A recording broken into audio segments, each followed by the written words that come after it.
Keisha Johnson's morning got off to a rocky start. Her alarm didn't ring, she ran out of coffee, and an important interview at a new magazine was scheduled for a bloody 8 o'clock. She sped through the still sleepy city, mentally running through possible answers. Her old but faithful car shuddered over the potholes. She's almost there, turning onto a quieter street. In her mind, she's already inside the building, smiling, shaking hands. And then there's a dull thud from behind. Her body jerks forward. Her seatbelt digs into her shoulder. There's a sickening screech of metal on metal. Her car, or rather what's left of it after the impact, stalls for a second. "No, no, no, no!" she blurts out. She slams her palm on the steering wheel. All her plans crumble in an instant. She glances in the rearview mirror. A large black car has pulled up behind her. It looks expensive. Even she can see that. It seems to have appeared out of nowhere. There's not a scratch on its windshield. And her poor bumper, she's sure, now looks like a dented can. A hot wave of anger rises from somewhere in her stomach. The whole bad morning, all the stress, finds its release in this moment. She jerks the handbrake lever and jumps out of the car. She doesn't even feel cold, though the breeze is piercing. "Hey!" Her voice cuts through the morning silence. "Are you even looking where you're going? What, don't you have eyes?" She approaches a black car. A man in a dark jacket and gloves is driving. His face is completely calm. He doesn't even turn his head, staring straight ahead, as if Keisha doesn't exist. This calm angers her even more. She raps her knuckles on the passenger window. "Can you hear me? You just hit me! Look out! Let's get this resolved!" The window rolls down with a faint murmur, but not the driver's window, the one in the back. Keisha leans over to peer inside. In the back seat, in the semi-darkness of the car, sits another man. He, too, is wearing a suit that fits him perfectly. He doesn't look scared, angry, or even apologetic. He simply looks at her. His gaze slowly rises from her flushed face to the dented back of her car, and back to her again. He doesn't say a word. Their eyes meet. And Keisha, who just a second ago was ready to scream and demand the police, loses her power of speech. Not from fear, but from this strange emptiness. Her gaze is full of fire, sparks of rage, resentment, the injustice of everything happening flare in it. She is all living, burning indignation. His gaze is different. It's calm, like the surface of a deep lake on a windless day. There's not a drop of excitement in it. No anger at the screaming girl, no annoyance at the delay, not even simple human interest. He simply observes, as if watching the rain outside the window or the changing picture on the TV. This icy, detached gaze hits her worse than the morning wind. Keisha blinks. Her anger hasn't faded, but it's running into this impenetrable wall. There's no point in screaming anymore. This man in the car clearly has no intention of apologizing or fussing. "You!" she begins, but her voice is no longer as loud. "Aren't you going to say anything?" The man in the back seat slowly, almost lazily, looks away from her. He looks ahead, at the road. He nods almost imperceptibly to the driver. The window, with the same quiet noise, begins to roll up, cutting off his stony face from Keisha. The window closes. The black car smoothly and silently reverses, passes her dented car, and continues on its way, disappearing into the morning traffic. Keisha stands on the cold asphalt, her fists clenched, blood pounding in her ears. But now a crack appears in her anger, and through this crack, a cold, unpleasant curiosity pushes its way. Who is this person who can so calmly ruin someone else's day and just leave without even opening their mouth? Keisha watches the car disappear for another second, her hands shaking with impotent anger. She turns to her car, looking at the dent. "Perfect. Just perfect," she mutters through clenched teeth, trying with shaking fingers to get her phone out to photograph the damage. The interview is a bust, that much is clear. Suddenly, she hears the quiet sound of a car pulling up nearby. She turns around. It's the same black car. It's back. He stops parallel to her. The driver's window rolls down. The same man behind the wheel stares at her, stony-faced. In his hand is a simple white card, thick paper. He silently hands it to Keisha through the window. She takes it mechanically. There's no name on the card, no phone number, just an address, printed in clear font. 17 Songi Lane.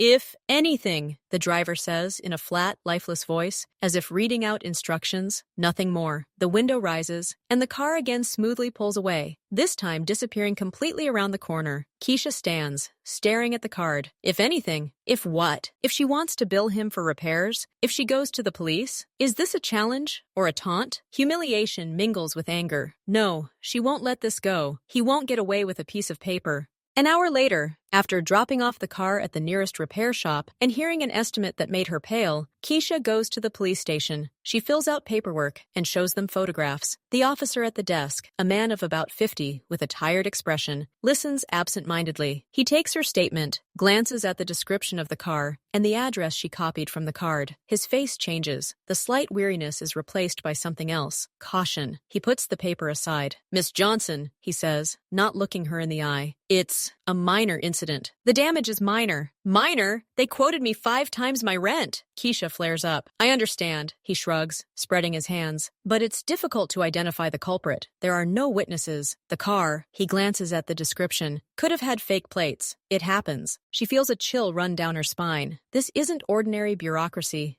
This is something else. "You're not even going to try? Just check this address." She points at the piece of paper. The officer slowly shakes his head. His voice becomes quiet, almost paternal, but there's a steely edge to it. "Miss, take my advice. Sometimes it's better to just fix your car and move on. Don't bother digging. It's pointless. It won't lead to anything good. Believe me." They escort her out, not roughly, but firmly. She steps outside, and the sunlight now seems somehow false to her. "Don't dig." These words ring in her head louder than any scream. Who is this man that even the police fear? This question haunts her all day. That evening, sitting at her laptop in the kitchen, she begins her search. She's not a journalist. She works in a small design studio, but she knows how to research information. She enters the license plate number she's memorized. The database returns an error. The number doesn't exist. She searches for the address, 17 Songyi Lane. Maps show an old, prestigious area of the city, but the specific location is a blur, as if the building isn't there. There's no information about the companies or the owners. She searches social media, the news, using keywords. Nothing. As if this man and his car don't exist. As if the morning collision was a figment of her imagination. But the dent in the bumper is real. The bill from the repair shop is real. And the cold fear in the policeman's eyes is real. Keisha leans back in her chair, staring at the dark screen. A new, stubborn feeling flares in her chest, replacing the fading anger. No, she won't give in. If the system doesn't work, she'll find the truth herself. This man, Chan, Huang, if that's his name, thinks he's above it all, that he can just give her the card and forget about it. She'll prove him wrong. She takes out that same white card and places it in front of the keyboard. The address stares at it in black letters. Challenge accepted. Keisha decides to stick to her old ways. She has a friend, Mark, who works as a courier all over the city and, as he likes to say, knows all the trails and all the rats. If anyone can make inquiries about the strange address, or the man in the black car, it's him. She meets him near his delivery van during her lunch break. Mark, a lanky guy in a cap, is munching on a sandwich in a good mood. "Cash, what happened? You look like you've been tricked," he laughs. She briefly tells me about the accident, about the police who refused to help, and shows me that same white card. I need to figure out who this person is. At least, what this place is. Can you dig around? Ask around? Mark takes the card and turns it over in his hands. The smile slowly fades from his face. He reads the address, and his fingers pause slightly. He looks up at Keisha, and there's no longer a trace of humor in his eyes. 17 Songyi Lane, he asks quietly. Do you know something? He abruptly, almost throws the card back on the table between them, as if it had burned his fingers. "No! Mark, come on, I can see it in your face." "I said no." His voice is sharp, unusual for him. He looks around, although there is only the noisy street around. Keisha, listen, you are my friend, so I'm only going to say this once. Forget it. Forget this car. Forget this address. Forget this whole person. His face had turned ashen. His eyes revealed more than just reluctance, a pure, quiet fear. The same fear she'd seen in the policeman before, but 10 times stronger here. It's the fear of a man who knows what he's talking about. "But why?" Keisha insists, feeling her insides go cold. "Who is he? Chan? Huang? Have you heard this name?" At the sound of the name, Mark flinches as if he's been electrocuted. He stands abruptly, pushing back his chair. "Don't say it. Out loud. Ever." He speaks through clenched teeth, his eyes pleading with her to be quiet. "Keisha, for God's sake, he's not from our world. You're in the wrong situation. People who start digging into him, they stop digging. Ever. Get it? They find their car, fix it, and live quietly. Like a mouse under the floor. That's the best outcome." He barely looks at her anymore, gathering his things. "Mark, please. Just tell me what you know." "I don't know anything," he almost shouts, and several passers-by turn around. He lowers his voice to a whisper, "And I don't want to know." "And you don't want to? Throw away this card. Burn it. And if anyone ever asks you, You never saw it. We didn't talk. And he leaves, almost running, without looking back, gets into his van and drives away, leaving Keisha sitting at the table with that very card lying between them, like a grenade with the pin pulled. She looks at the address, 17 Songyi Lane, just a few words. But they silence the police. They make a restless person like Mark turn pale and run. They erase information and instill a quiet, chilling fear. Her own anger now seems small and helpless next to this all-encompassing, incomprehensible threat. But it's precisely this that makes her squeeze the card in her fist so tightly that the paper crumples. No, she won't become a mouse under the floor. She will find out what lies behind this address, even if it's the last thing she does. After talking with Mark, the world changes for Keisha. It doesn't become darker or scarier. It simply grows with invisible tendrils. She begins to imagine things. At first, it's just a feeling. She leaves work and sees the same gray car parked across the street 2 days in a row. The driver appears to be dozing, his head resting on the headrest. She enters the store and sees a man in a dark coat taking an inordinate amount of time choosing gum at the checkout, staring not at the shelves but into space ahead. One evening, she checks the mailbox in her building. Neighbors usually get a ton of advertising. Hers is empty, completely empty. No letters, no flyers. It's as if it's been deliberately emptied. She tries to continue her online search, but now she's hit a dead end. Any search related to the Songyi area returns a connection error. Pages she used to find now won't open. Her personal social media account is suddenly blocked for violating the rules she didn't commit. She calls a couple of private information services whose numbers she found online. As soon as she says 17 Songyi Lane, the line goes dead silent, followed by a short beep. They don't call her back. The fear, cold and sticky, won't go away. It lives under her skin, but along with it, another feeling grows, a furious, almost hysterical stubbornness. Do they think they can simply erase her, make her disappear like those web pages, watch her like an insect? She starts checking the apartment when she gets home. Nothing's disturbed, everything's in its place, but the air seems more still than usual. She catches herself listening to footsteps on the landing, which she hadn't noticed before. She feels trapped in a cage whose walls are invisible, yet tangible. Every step forward, every attempt to learn something, comes up against a soft, impenetrable wall. Her anger no longer has an outlet. It boils inside her like molten metal, heating her up from the inside. She can't eat, can't sleep. She simply paces in circles in her small apartment, while outside, in the darkness, the headlights of parked cars flicker. A week passes. The tension reaches its limit. Keisha barely goes out, canceling meetings with friends under the pretext of illness. She simply sits in silence, and this silence rings in her ears. One morning, getting ready for work, she puts on an old jacket. Her hand feels a crumpled piece of paper deep in the pocket. She pulls it out. This is the very same card. White, thick, strict black letters. 17 Songyi Lane. She thought she'd hidden it in a drawer, but there it was, in her hand, as if it had come to her on its own, like a final reminder, like the only thread in this hopeless labyrinth. She stands in the middle of the room, clutching the cardboard. Fear screams inside her to throw it in the trash. Burn it, forget it. But the voice of fear is now muffled, as if coming from behind thick glass. Another voice grows louder, a voice of rage. A voice of humiliation, a voice that can't accept that she's been reduced to nothing, that she can be simply erased from existence, intimidated into the state of a mouse. They blocked all her paths? Fine, but they left one open for her, deliberately, with a sneer. Just in case, he gave her this address himself. He's probably waiting for her to break down and come crawling, or waiting for her to show courage. Keisha slowly lifts her head and looks in the mirror. Standing before her isn't the energetic girl who rushed to the interview. She sees someone with dark circles under her eyes, a tight-lipped expression, and a gaze that has lost all life, but lit with a cold, doomed light. She makes a decision, not out of courage. There's no courage left, because there's simply no other way out. She can't live in this cell with invisible walls any longer. Even if something terrible awaits her behind that one door, it will be the end. And the end is better than this torture of waiting and not knowing. She doesn't take her bag. She doesn't take anything, just her apartment keys and the card in her jeans pocket. She walks out of the house without looking back at the gray car across the street. Songyi Alley turns out to be quiet, narrow, and cobblestoned. There are no signs, no storefronts. Only tall, old buildings of dark stone, seemingly looking down on her. The air here is different, cool, quiet, oppressive. She finds room 17.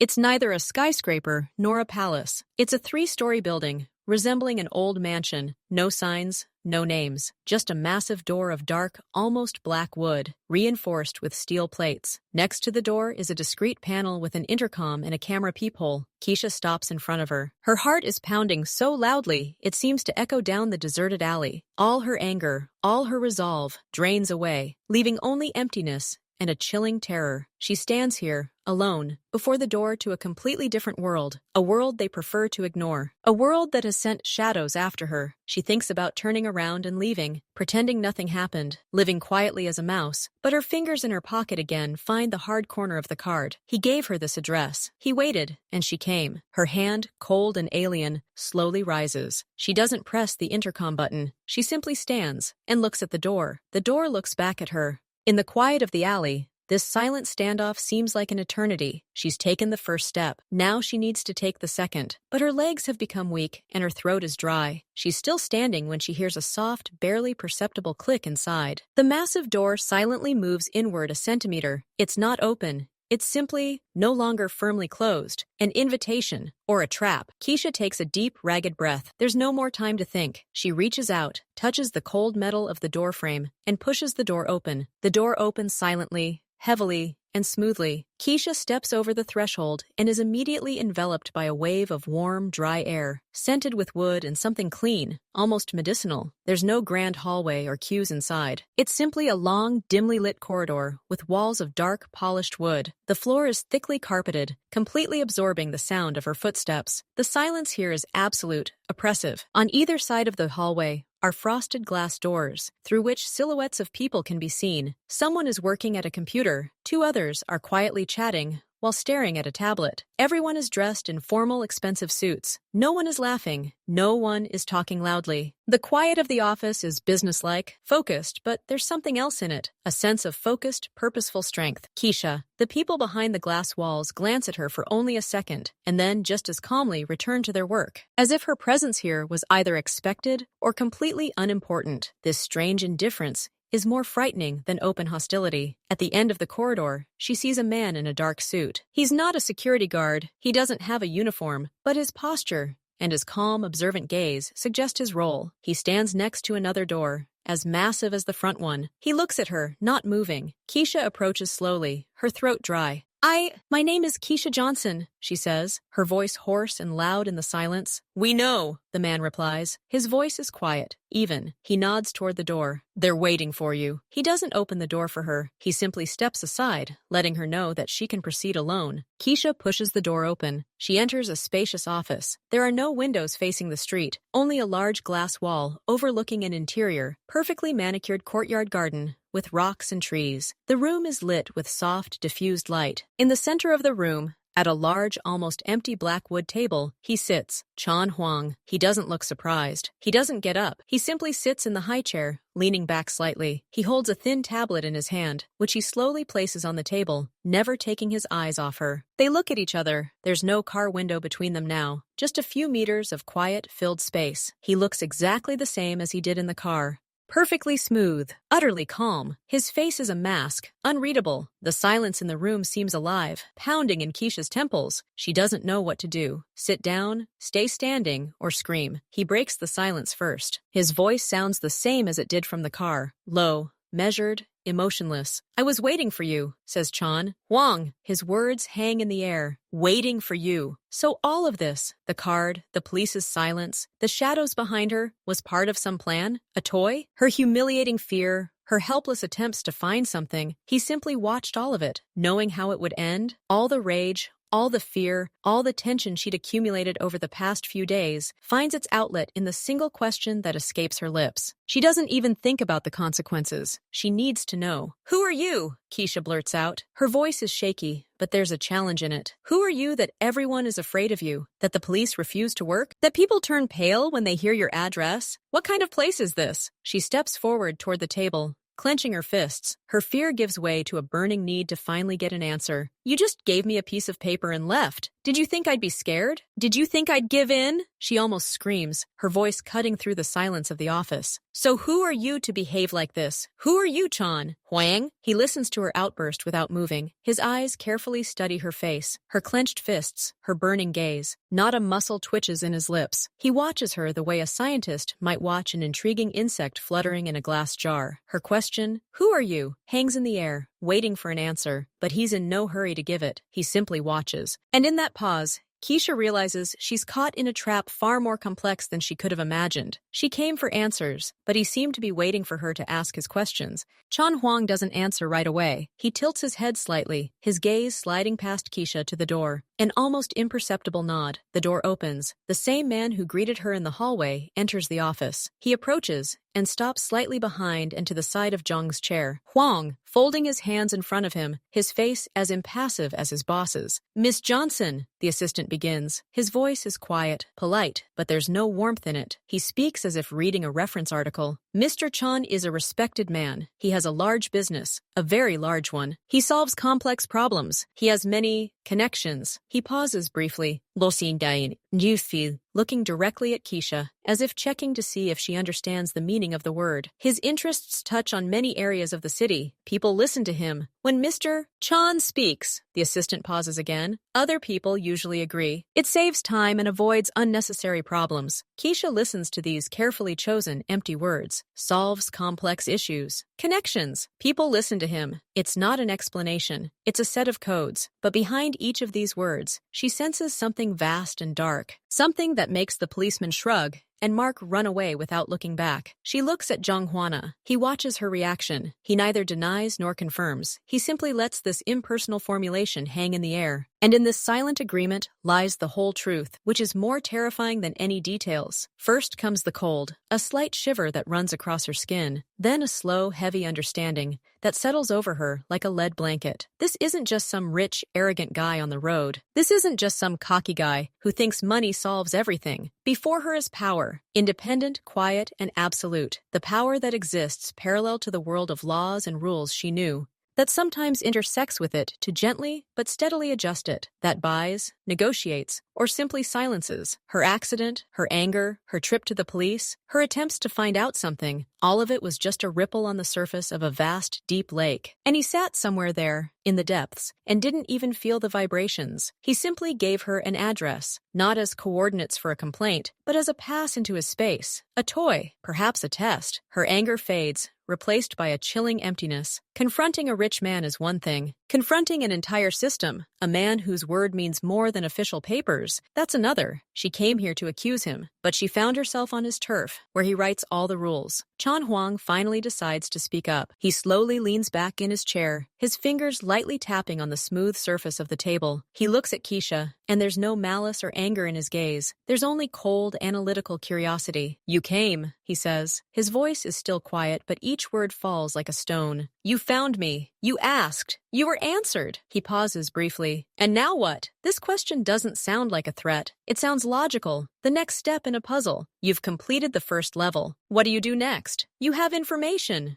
What's your move? You wanted to find me. You found me. You wanted to know who I was. You found out. He bows his head slightly. You said then that I had to answer. That you would punish me. Something almost like a spark of interest flickers in his eyes for a moment. Well, I'm listening. And what can you do now? He doesn't smile. He simply waits. Waits to see what she will do with this knowledge, with this helplessness, with this realization that she has no tools, no leverage against his world. Nothing but that same anger that now seems so childish and ridiculous. Keisha stands, feeling the floor shift beneath her. Her entire plan, her entire resolve to prove it to him crumbles to dust. She came for an answer, but instead received a mirror in which she saw her utter impotence. The question, so what now, hangs in the silence of the office, and she has no answer. The silence after his question feels thick and viscous. Keisha can hear her own heart pounding. All logical responses, threats, demands, attempts to make demands, dissolved. Confronted with this icy reality, what can she do? Nothing. But from the very depths,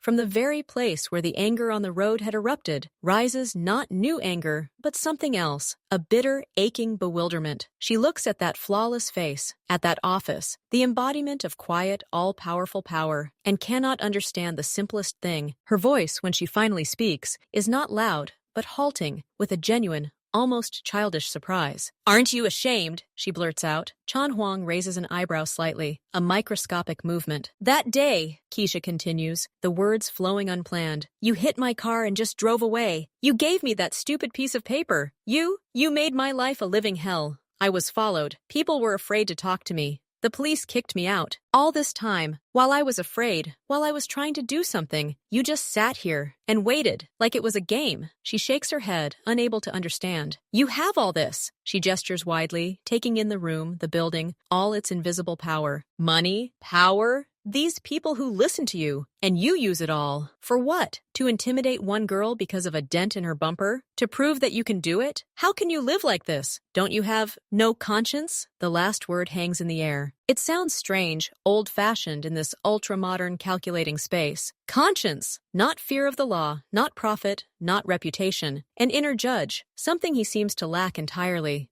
The office is silent again, but this time it's different. The previous silence was heavy, expectant. This one is frozen, surprised. Assistant behind Chan's back, Huang maintains a stony face, but his eyes narrow slightly. This turn of events was clearly not part of the script. And Chan himself, Huang stops tapping his fingers. He looks at Keisha differently than before. Before, he was studying the problem, an interesting specimen. Now, a slight glint appears in his gaze, a defocus, as if her words had reached something long untouched. He expected a lot: fear, flattery, hysteria, bargaining, maybe even stupid threats. He was prepared for everything that was usually brought into his office, but not this. Not the simple, naive question of shame, not the sincere bewilderment at the very essence of its existence. The corner of his mouth doesn't twitch into a smile, nothing of the sort, but something in his stony mask cracks microscopically, not emotion, but rather a higher-order interest. As if a lab mouse suddenly didn't just run through a maze, but stopped and began critically examining the maze's very structure. He slowly looks away from her, somewhere toward his immaculate garden beyond the glass, as if checking to see if the world he knew still exists. Then his eyes return to hers. There's no emptiness in them now. There's a tension in them.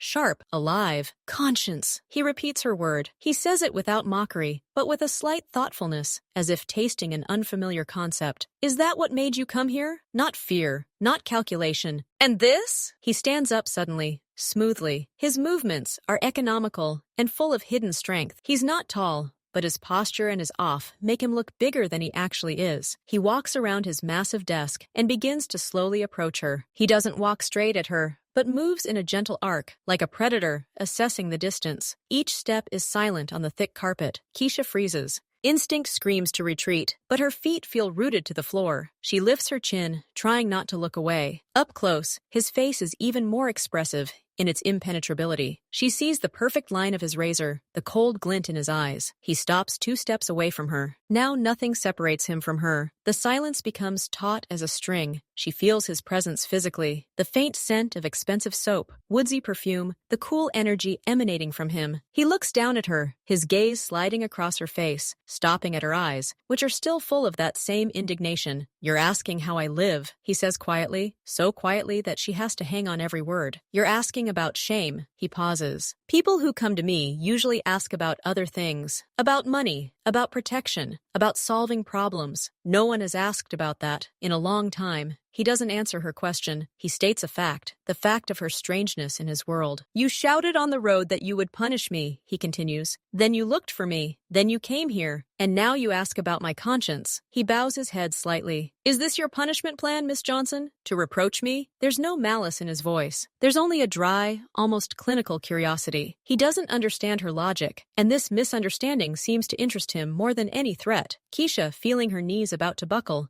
finds the strength to answer. Her voice sounds hoarse. "It's not a plan. It's a question. Aren't you curious about what the people you're simply crushing in your path think of you?" He stares at her for a few more unbearably long seconds. Then, for a split second, his lips press into a thin straight line, not a smile, more like a sign of his mind at work. "The opinions of those under pressure," he finally says, "rarely matter. They're too emotional, impractical, like your question." But he still stands before her. And he doesn't look away. The spark of interest, ignited by her absurd, impractical question, still smolders in his cold gaze. The game is clearly not over. It has just moved to a new, completely unpredictable level. He takes a step back, breaking the tense space between them, but his gaze doesn't leave hers. This step back isn't a sign of weakness, but rather an adjustment of distance for observation. He returns to his desk, but doesn't sit. He rests his palms on the smooth surface, his figure clearly outlined against the perfect garden beyond the glass. "You came here expecting what?" he asks, his voice returning to its flat, colorless tone. But now there's a hint of something new in it. Not excitement, but rather an intellectual challenge. Expecting an apology, compensation, or perhaps you were hoping to see fear in my eyes when you blamed me for everything? He doesn't expect an answer. He knows she doesn't have one. Apologies are just words. They change nothing. Compensation is just numbers in a bank. They can be transferred and forgotten. He pauses, letting her understand the futility of ordinary solutions in his world. Fear. You won't see fear here. It's not here. Chan Huang straightens up, clasps his hands behind his back, and looks at her like a professor at a lazy but curious student. But you're asking about shame. About conscience. That's more interesting. He says the word with a hint of surprise, as if he's discovered an unexpected side effect of a lab experiment. You don't want money. You want some kind of moral satisfaction. Justice, right? Keisha is silent. He articulates her vague feelings more accurately than she could. The usual levers don't work on me, he states. The police, the courts, public opinion, they're other people's tools. Not me. So your plan, Ms. Johnson, was doomed from the start. He says this without boasting, simply as a fact, like the earth being round. But you were stubborn. You overcame the pressure and came here, and you asked a question I haven't heard an answer to in years. He slowly circles the table and approaches again, but this time stops at the edge, keeping his distance. That gives you a chance. Keisha blinks. Chance? The word sounds strange and frightening coming from him. What chance? She blurts out. A chance to try, he says simply. Do you want to punish me? Do you want to prove that your truth, your conscience, means something? Go for it. He makes a wide, fluid gesture with his hand, as if opening all doors for her. Try to do something. Use everything you have. Your anger, your stubbornness, your questions about shame. Try to convey them to me, to the world, to those who listen to me. A cold fire flashes in his eyes for a moment. That will be the game. More interesting than surveillance and silence. I give you the field and time, without interference from me. He looks at her, assessing the effect of his words. This isn't mercy. It is an experiment. I'm interested in what your integrity is capable of. Will it be able to change anything? Or will it break under the first real pressure? You get what you wanted, the opportunity to act. But the rules are different now. You're not playing against a rich man. You're playing against the system of which I am a part. Let's see how long you last. He turns to his assistant, who has stood motionless as a statue all this time. Pak, show Miss Johnson out. She's free. It sounds like a death sentence. Free! But it's the freedom of a bird released into a labyrinth with invisible walls. An assistant named Pak opens the door for her. His movements are impeccably polite. He leads her back down the silent corridor. The same glass offices, the same bowed heads, but now she sees them differently. This isn't just an office. This is headquarters, the control center for the very system he spoke of. Pak opens the heavy front door for her. The street air, cool and filled with the distant sounds of the city, hits her face. It seems unreal after the silence and warmth inside. Goodbye, Miss Johnson, Puck says and closes the door. The click of the lock sounds incredibly loud. Keisha stands on the same cobblestones she entered from an hour ago. Nothing has changed. The alley is still quiet and deserted. The sun is still in the same place, but she herself has changed completely. She slowly backs away from the door, her legs moving on their own, as if on autopilot. She feels no relief. She feels no fear. She feels a vast, deafening emptiness. He didn't apologize. He didn't pay. He didn't threaten her directly. He allowed her to try. He gave her the field to play a game in which she had no cards, no pieces, no understanding of the game itself. She was drawn in, deeper than she could have imagined. Before, she was the victim of injustice. Now she was a willing participant in something whose rules she didn't know.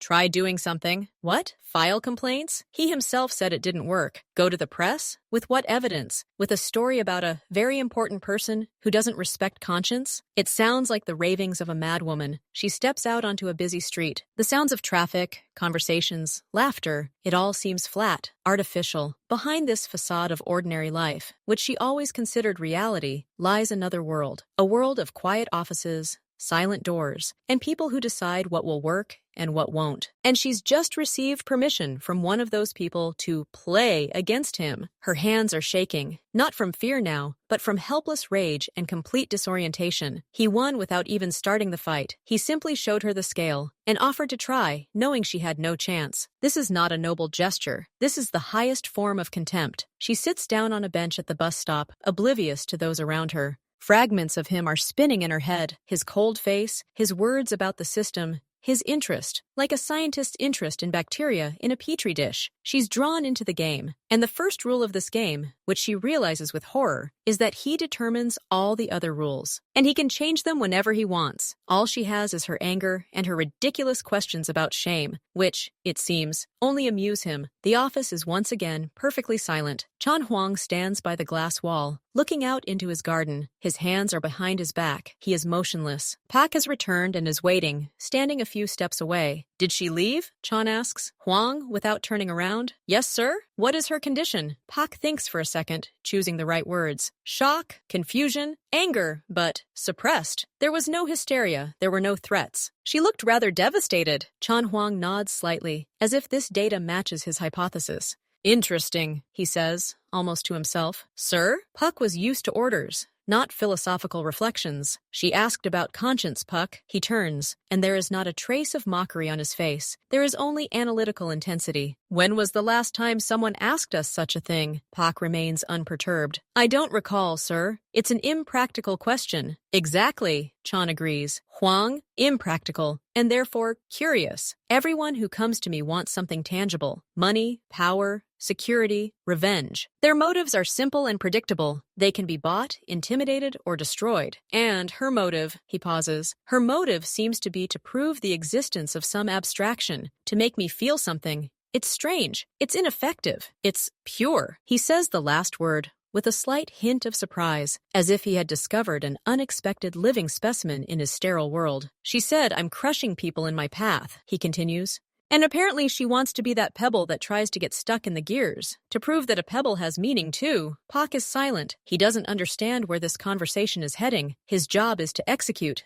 not to philosophize. Chan Huang returns to the table and sits down. His movements regain their businesslike crispness. I need complete information about her life, relatives, work, friends, debts, dreams, weaknesses, everything. What she loves, what she fears, what she believes in. The complete dossier. Pak nods. This is routine work. Is the surveillance continuing? No, Zhang answers clearly. Huang, observation, yes. Passive. From now on, no one will hinder her. On the contrary, give her space. Let her feel like she can breathe. Let her think the pressure has eased. A question flickers in Pak's eyes, but he waits. She said she would act. I want to see how she will act, what tools she will choose. How far her spirit will last. He looks at Pak. But that doesn't mean we won't act. I want to know her every step, every attempt, every thought she voices, but not to interfere. Understood? Understood, sir. Do not touch her. Only observe and gather information. Exactly. Chan Huang picks up the same tablet from the table. She's become a variable in the equation, an interesting variable. Such people need to be watched especially carefully because their actions are unpredictable. And unpredictability, he pauses for a second, can be dangerous or instructive. Either way, it needs to be studied. Pak bows slightly and turns to leave. And Pak, the boss's voice stops him at the door. No hostile actions. No threats, no warnings. Let her have the illusion of freedom. It's important for me to see her true face. The face of a person who believes in conscience and tries to operate with it in our world. Yes, sir. The door is closing. Chan Huang is left alone. He puts his tablet down and looks out into the garden again. At the perfectly trimmed tree, at the motionless stones, everything in his world is subordinated to order, control, practicality. And suddenly, this girl, with her dented car and questions about shame, crashed into this well-oiled machine. Like a virus, like a glitch in the program. He doesn't feel pity for her. He doesn't feel sympathy. He feels interest. Cold, distant, but keen. He gave her a chance not out of generosity, but because he was conducting an experiment. He wonders whether her fragile, impractical morality will crash against the wall of his reality, or whether she will find some unexpected, bizarre way of existing. This is new, puzzle, and he intends to watch its solution until the very end. Outside, on the bench,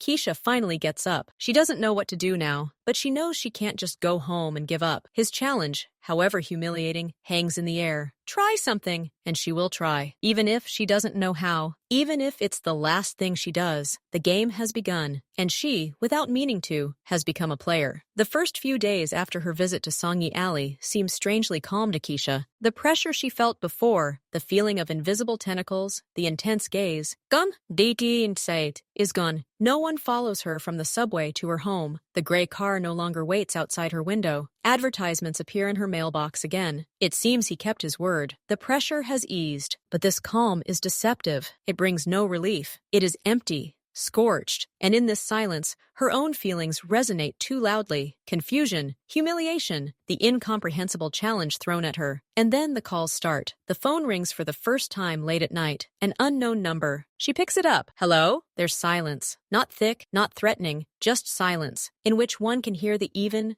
barely audible breathing. Then short beeps. She chalks it up to a mistake. The next day, again, different number, same silence, the same steady calm inhalation and exhalation into the receiver, lasting exactly 10 seconds before the connection was cut off. These aren't threatening calls. These aren't screams. These are just a reminder. Someone wants her to know that her phone line could be used as a one-way channel. Someone wants her to hear that breathing and know that she's being listened to. She begins to notice other little things. She works in a design studio, and her desk is by the window. One day, while adjusting the blinds, she sees a man with binoculars on the roof of the building across the street. Not a uniformed police officer, just a man in a dark jacket. He's not looking at the horizon, but straight into her window. When their gazes meet, he doesn't hide. He simply slowly lowers the binoculars and steps away. At the cafe where she usually gets coffee, the new barista, a smiling guy, suddenly says to her, "How's your morning, Ms. Johnson?" Working on that greenfield layout again. She's never told him her name, and she never discussed project details with him. Her life has become an aquarium. The glass has been removed, but the water remains. And now she feels the gaze of invisible observers on the other side of the glass. They don't touch her. They don't do anything bad. They just see everything, her every step, her every action. This isn't surveillance in the classic sense. It's a demonstration of the absolute transparency of her existence to someone else. And every evening, at a random time, the phone rings. Always from a new number. Always silence, and even breathing. She stops answering unfamiliar numbers. But the calls don't stop. It's a ritual, a reminder. We are here. We see. You are not alone. Keisha is trying to get back to normal life, back to work. She's sitting at the computer, trying to focus on the packaging design for a new juice, but her thoughts are racing. She can't get his words out of her head. Try to do something. But what? She opens her browser, aimlessly scrolling through the news. Then she decides to at least try to gather information. Not about Juane. It's hopeless. But maybe about his business? About how this system works? She searches for general queries about large city projects, real estate companies,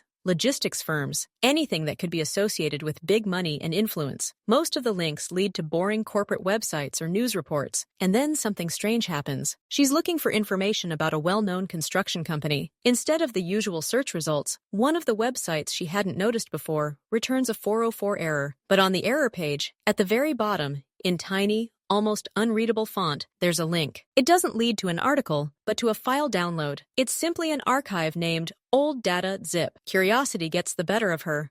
Keisha downloads the file and opens it. Inside are scans of old documents, accounting entries, and email correspondence. The language is dry and technical, but as she reads, she begins to understand the gist. These documents seem to indicate that this construction company, Dongying Construction, won a very lucrative government contract many years ago through dishonest means. There were forged documents and pressure on the commission. The contract was then resold to another company through a chain of offshore companies. She searches for the name of this other company and freezes. This company is one of the well-known trump cards in the hands of a man named Park Min-ho, the head of another large business clan, about whose conflicts with the people of Zhonghuang is rife with rumors circulating on financial blogs. Rumors she would have previously simply ignored. Coincidence? Unlikely. She checks her browser history. No, she didn't enter anything related to Park Min-ho. That file popped up on its own when she was searching for information about Young's potential spheres of influence. Huang. It was as if an invisible hand had placed a puzzle piece right in front of her. Not the whole puzzle.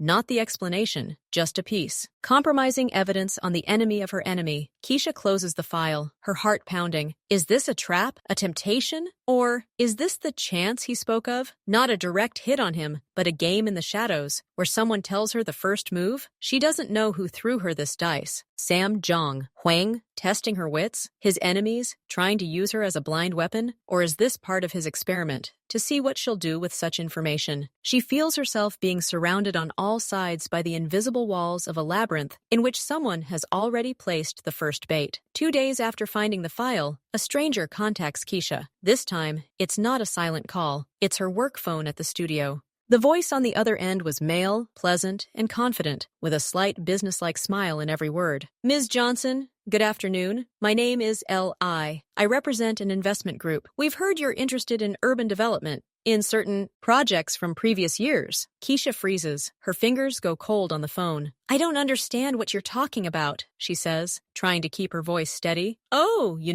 Lee replies, his voice a little, almost paternally condescending. You're a very curious person, and you don't seem afraid to dig where others prefer not to. That's a valuable quality. We know about your little conflict, about your disappointment with certain city structures. He speaks in hints, but each hint is as clear as glass. We believe that healthy competition and transparency in business are beneficial to everyone. Sometimes some players become too confident. They think they write the rules. He pauses. It would be useful if active citizens like you had access to more complete information, to see the whole picture, and not just the side portrayed by the powers that be. He doesn't name names, but Keisha understands instantly. Lee's investment group is people led by Park Minho, or someone like him. Zhang's competitors Fana. They also found out about her run-in with him. They learned that she was trying to search for something. Perhaps they themselves planted that file on her, and now they're making direct contact. They don't need her. They need her anger, her resentment, her desire to punish Zhang. Juana, they see her as a weak spot, a random chink in their enemy's armor, and they want to inject poison into this chink, using her as a tool. I'm not interested in your games, Keisha says, but her voice sounds weak. But they're already interested in you, Lee counters softly. Ignoring the game is also a strategy, but believe me, it's not the best one in your situation. We can be of service to you, provide information, protection,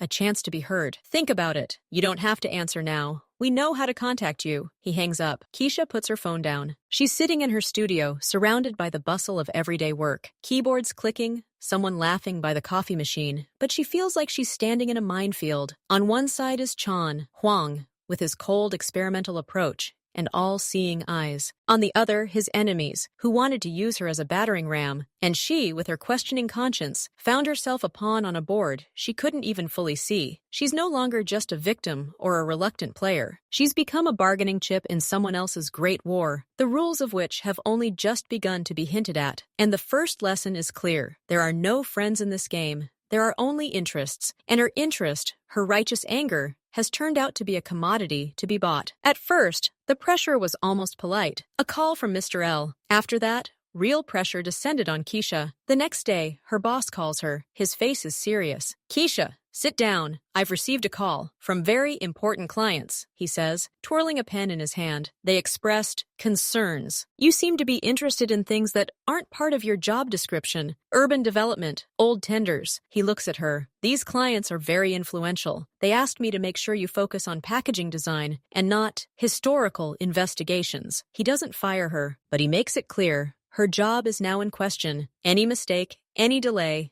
and another designer will take her place. That evening, her landlord calls. Ms. Johnson, sorry to bother you. Do you like the apartment? His voice is unnaturally cheerful. It's just that I received a very favorable offer for the entire building. The new owner will probably want to do a complete overhaul. So, perhaps you should start looking elsewhere. Just in case, they make it clear to her that a roof over her head is no longer guaranteed, and then the real thing begins. Her bank card suddenly stops working on the subway. The bank shrugs. Temporary problems. Maintenance. The money isn't gone, but access to it suddenly becomes limited, as if an invisible lien has been placed on her account. People come to see her, not the ones who silently breathed into the phone. Different ones, rougher. 2 men in simple jackets are waiting for her at the entrance. Keisha, need a chat. She tries to walk past. One of them gently but firmly takes her by the elbow. You didn't understand the call. They offered you help, and you got upset. It's not nice. Our boss is a generous man, but he doesn't like it when his offers are ignored, especially such lucrative ones. They don't threaten her directly. They don't say anything bad,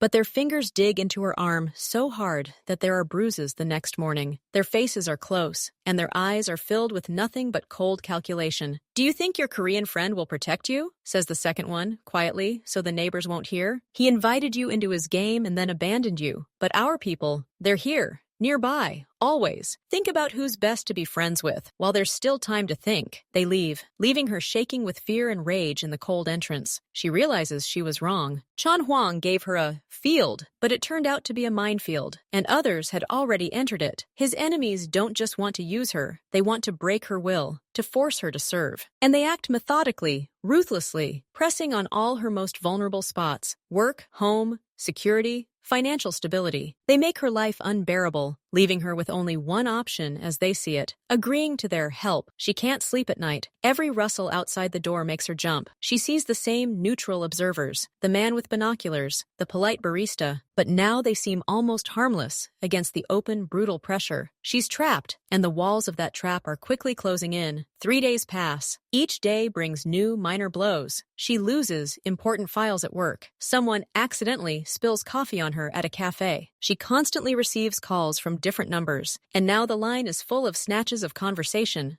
laughter, and sometimes quiet, haunting music. Psychological torture. She knows she can't take it anymore. These people won't back down, and she doesn't have the resources to resist them. Call the police? It's pointless. She's been through this before. Leave? Where? And for what? A cold thought breaks through the panic in her head. There's only one person who can stop this, the one who started this game, the one whose enemies have so entrenched her. But turning to him means admitting complete defeat, meaning becoming his debtor, meaning entering his world no longer as a random victim or a stubborn pursuer, but as a supplicant. She resists this thought with all her might. All day long, she paces the apartment like a caged animal. But by evening, when the doorbell rings again, no one answers her question, "Who's there?" And the phone starts ringing every 10 minutes. Her resistance breaks. She finds that very first white card in the desk drawer. It only has an address. But another number pops into her memory, the one she saw on the driver's phone screen on the day of the accident. She's surprised to realize she remembers it. The numbers were burned into her memory in that moment of shock and rage. Her fingers tremble as she dials the number. She thinks he might not answer, that the number is long gone. But after the second ring, he picks up. "Hello," says a flat, emotionless voice. Not him. Someone else. I need to meet with Mr. Chan," Keisha forces out. Her voice breaks. "Your name?" "Keisha Johnson." "Just a minute." A few seconds of silence. Then the same voice. "Tomorrow, 4 o'clock. They'll be waiting for you." The connection is interrupted. She lowers the phone. Her chest feels empty and ashamed. She's given up. She's gone to him for help. All her principles, all her questions about her conscience, have been shattered by a simple, primal fear and desire to simply survive, to have a roof over her head, and to not be afraid to go outside. This time,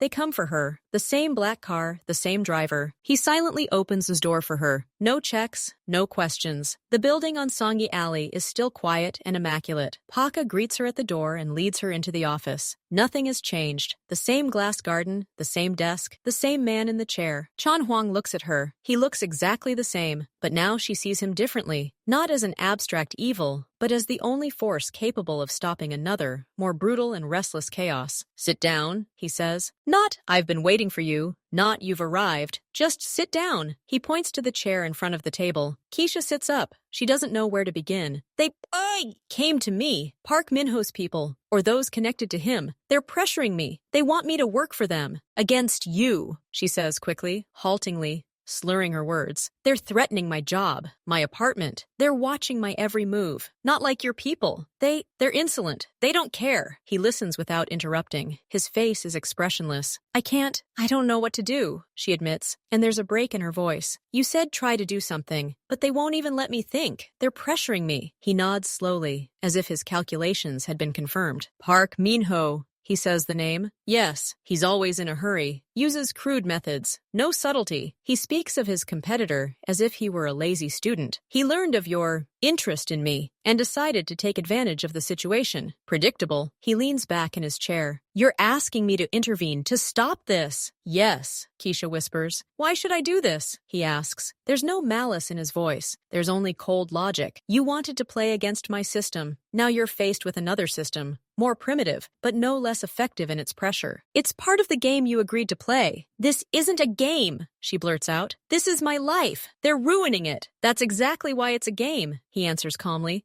Games have stakes. Your quiet life was your stake, and it seems you're losing it. Keisha falls silent, clasping her hands in her lap. She feels humiliated and helpless. So you won't help? She asks hopelessly. He looks at her with a long, appraising gaze. I'll help, he says finally. Park Min-ho crossed the line by invading what I designated as an observation zone. It's unprofessional, and I don't like it when my experiments are ruined. The word experiments cuts her like a knife. But, he continues, his voice growing harsher, my help will cost me dearly. Not in money. She looks at him, her eyes wide. What do you want? Information. Chan says clearly. Huang, you have become a point of intersection of interests, for me and for him. You have seen their methods up close, heard their proposals. He rests his elbows on the table and folds his fingers. You want me to restore order? For these people to leave you alone? For your life to return to normal? Fine, I will do it, quickly and quietly. But in return, I want to know everything, every contact, every word they said, every sentence they gave, their names, faces, license plates, everything you noticed.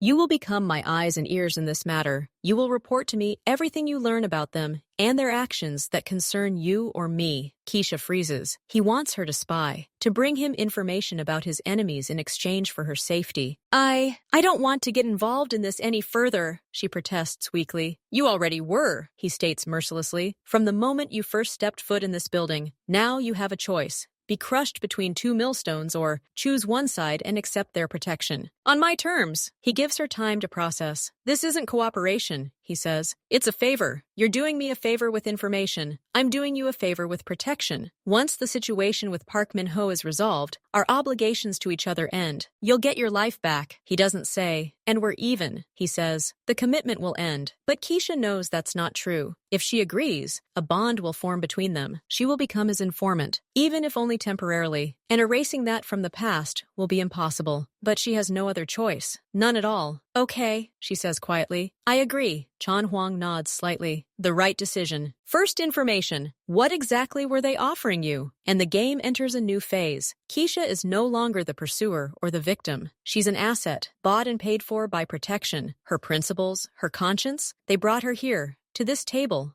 to this deal. And now she'll have to live with this knowledge. The deal with Chan Huang is working. The pressure from Park Min-ho's men ceases almost immediately. At work, Keisha receives an apology for the misunderstanding. The landlord calls, coughing sheepishly, and announces that the house sale is temporarily postponed. The bank card starts working again. Everything happens quietly, without further ado. Sila Jung Huang's approach manifests itself not through grandiose actions, but through the restoration of the status quo. This is both reassuring and frightening. In exchange, Keisha tells him everything she knows, the names of the two people who approached her, Mr. L's phone number, and their proposals. She feels dirty, like a traitor, even though she doesn't feel an ounce of sympathy for these people. She's simply become his tool, just as Mr. L predicted. To distract herself from this unpleasant feeling, she visits her aunt, her father's older sister, who lives on the outskirts of town. Aunt Edna is the only close family tie she has left after her parents moved south. As often happens, during a conversation over tea, her aunt begins reminiscing about old times. Oh, Keisha, your father was so talented,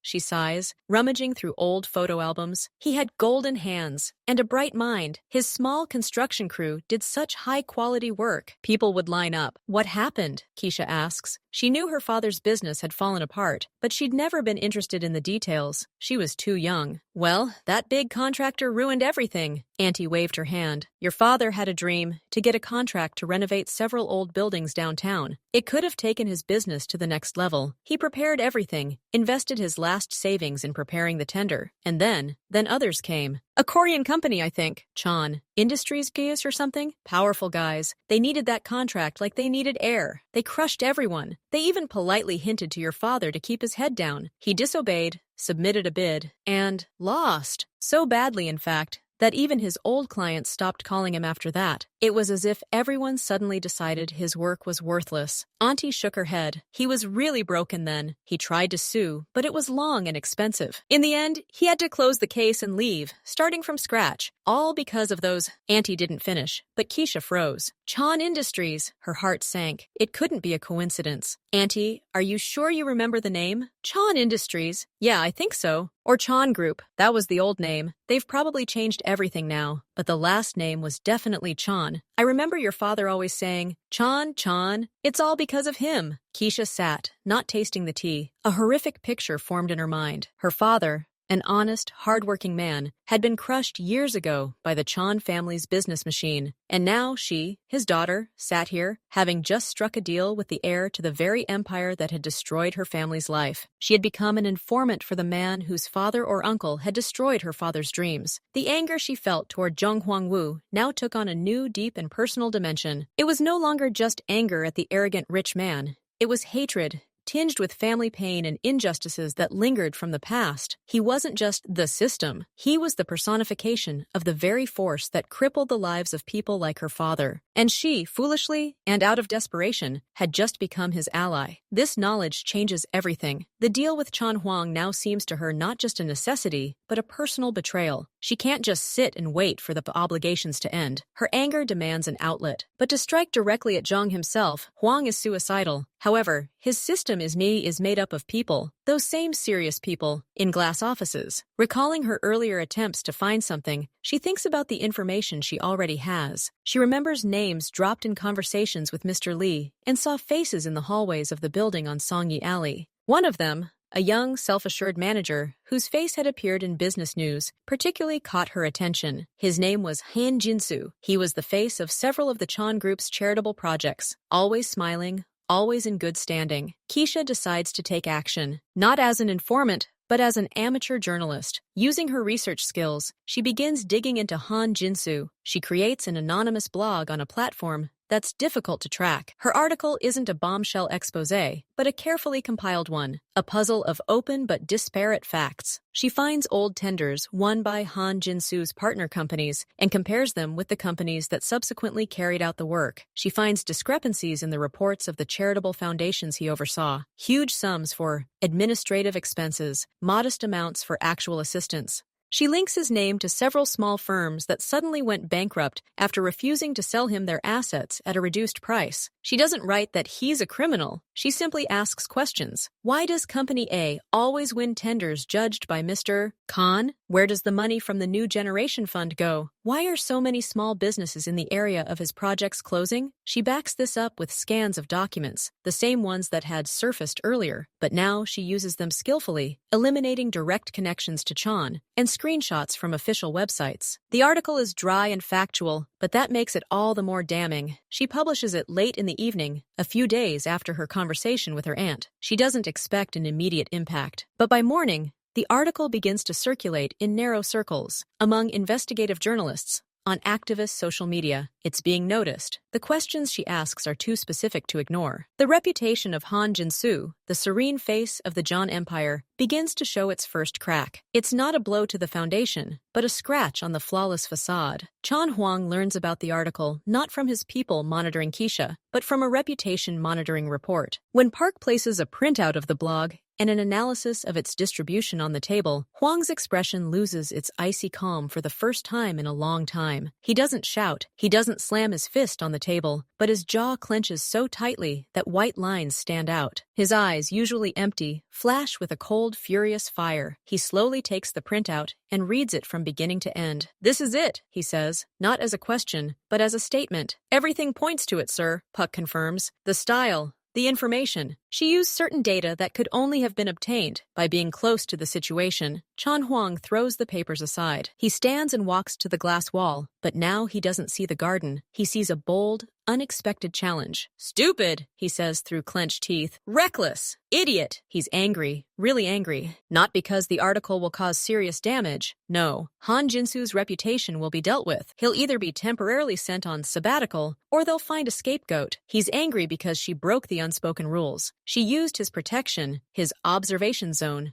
to strike. She turned the security afforded her into a springboard for an attack. This wasn't playing by his rules. It was a slap in the face, but as he paced the office, his anger slowly began to transform. It awakened not only fury, but also a strange, chilling respect. She knew what she was getting into. She knew the power of his system, and she struck anyway. Not in his back. She was too small a force for that. But she found a weak link in the chain and pulled it with all her might. She didn't run, didn't break under the pressure of her competitors. She used the information swirling around him and turned it against one of his people. It wasn't smart, from a survival standpoint. It was insane, but there was a desperate courage in this madness. That very principles he'd asked about. She was impractical, dangerous, and absolutely sincere. She hated his world and tried to harm it somehow. Risking everything, he stops at the table, looking at the printout again. Anger still simmers somewhere inside, but a layer of cold, analytical interest is already laid on top of it. She's amazing, he suddenly says out loud, and Park's face almost betrays his surprise. Sir? She did something few dare to do, says Zhang Huang. His voice regains its usual evenness, but there's a new note in it now. Even my enemies prefer to negotiate or strike for sure. And she strikes out of principle, out of a sense of justice, a bad, hopeless strategy. But it has style. He looks at the empty chair where she had been sitting. She's no longer just a variable in the equation, Park. She's become an opponent. Weak, naive, but real. She's declared war on me on her level. He turns to his assistant. What should we do? The article is gaining momentum. We need to neutralize it.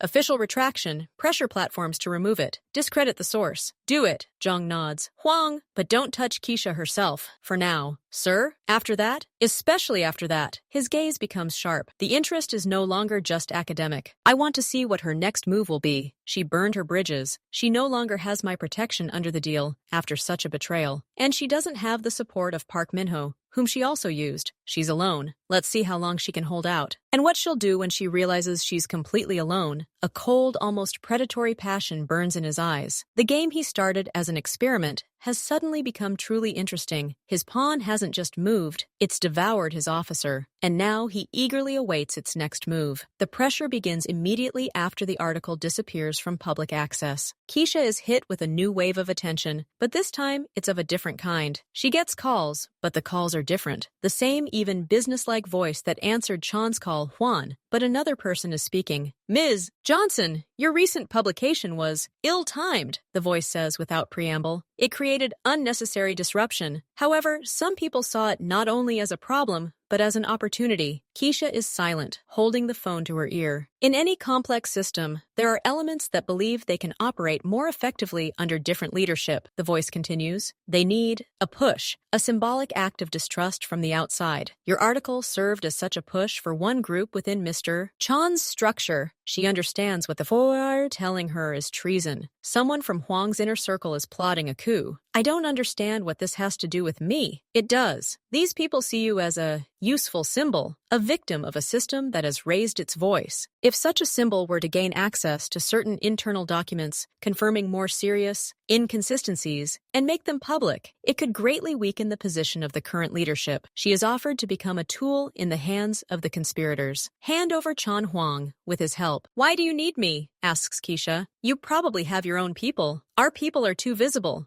You're an external factor, unpredictable and therefore ideal. Plus, you have a personal motivation. It seems convincing. You'll be given information. You'll make it public. And we will ensure your safety and gratitude after the dust settles. It's a trap. She can feel it in her bones. Perhaps this is even a provocation by Zhang himself, Huang, a test of her loyalty, or the real conspirators, who will burn her as soon as she fulfills her role. I need to think, she says. You don't have time to think. Her voice grows harsher. The situation is moving. You're either with us, or you're a problem the new management team will be forced to solve first, to demonstrate their effectiveness. The threat is clear. If she refuses, the new people who come to power will first eliminate her as an inconvenient witness and a symbol of the old conflict. She's trapped on both sides. The old regime, Zhang Huang, now sees her as an enemy after her article. The new emerging government, the conspirators, views her as expendable. She finds herself at the very center of a storm she partly caused. She tries to act normal, but her paranoia grows. She notices she's being watched differently now, not just observed. She's being hunted. Two different groups. One is the cold, invisible observers of Chan, Kvana. The other group is more nervous, active people who try to either approach her or corner her to force her to agree. She receives strange messages with fragments of documents and photographs of signatures on contracts that appear incriminating. They send her warehouse addresses and account numbers. They're trying to draw her in, inundate her with information, so she has no choice. Keisha doesn't answer calls to unknown numbers. She destroys her SIM card and buys a new one, but the feeling of the walls closing in doesn't go away. She realizes that her little war against the system has triggered an internal explosion within the system itself, and now the debris is flying at her. The invitation comes unexpectedly. The new SIM card she bought just 2 days ago vibrates. A single text message arrives. Roof, you're home, 11:00 p.m. Come alone, X. No threats, no explanations, just time, place, and that very letter that now fills her with a chilling fear and a strange, perverse relief. At least it's direct. No games of telephone,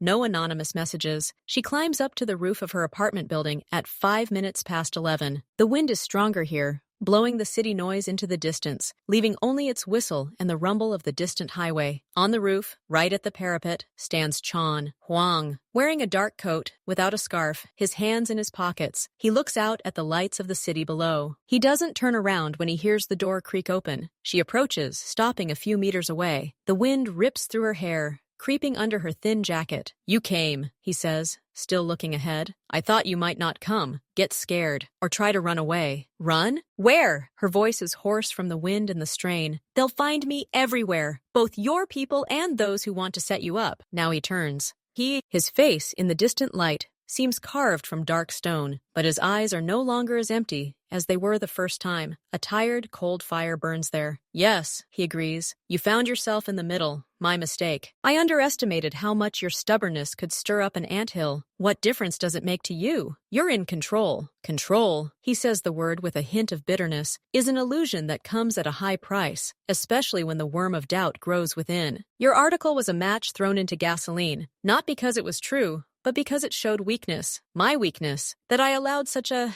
obstacle like you to exist and strike. He takes a step toward her. They stand close now, and the wind seems to be trying to push them against each other. You wanted to teach me a lesson, punish me for your father, for your car, for everything, he says, his voice quiet but clear through the wind. Congratulations. You did it. You didn't break. You hit. And that untied the hands of those who were waiting for the right moment. Now there's a war inside me, and all because of one angry girl with principles. There's no admiration or malice in his words. It's simply a statement of fact, and that's the scariest part. So what now? Keisha asks. Did you call me here to throw me down? To solve the problem? For the first time, she sees something like a smile on his face. Brief, joyless. If that were the solution, you wouldn't be here. You would have disappeared quietly. No, he looks at her. You've stopped being just a problem. You've become a factor. Unpredictable, dangerous, and oddly enough, honest. My enemies within lie and betray for money and power. You, however, fight for some truth of your own. That makes you the only one I can rely on in one thing. You won't betray for gain. You will only betray if you believe it's right. He falls silent, letting her understand the enormity of his conclusion.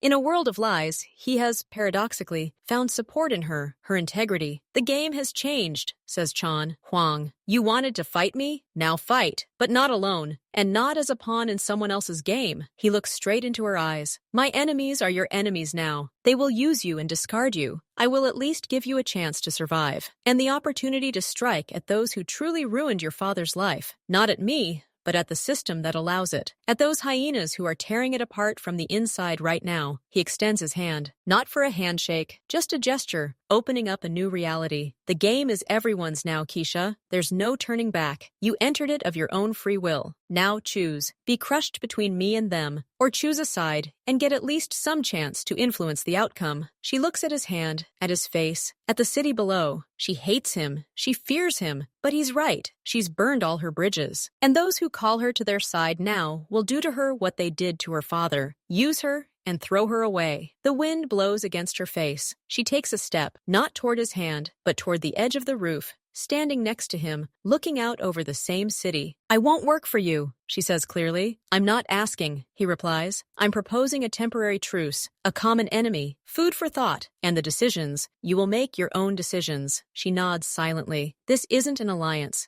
This isn't capitulation. This is an admission that they're now in the same cage. And to survive, they'll have to temporarily forget that they're hunting each other and look in the same direction, at those trying to tear this cage down. Regardless of who's inside, he lowers his hand. You'll get a call tomorrow. With instructions, not orders. With information. From there, it's your choice. He turns and walks away, leaving her alone in the wind. Keisha doesn't look after him. She looks at the lights. They don't seem like just lights anymore. They're a map of the battlefield. Her battlefield. Now everyone's. There is no way back.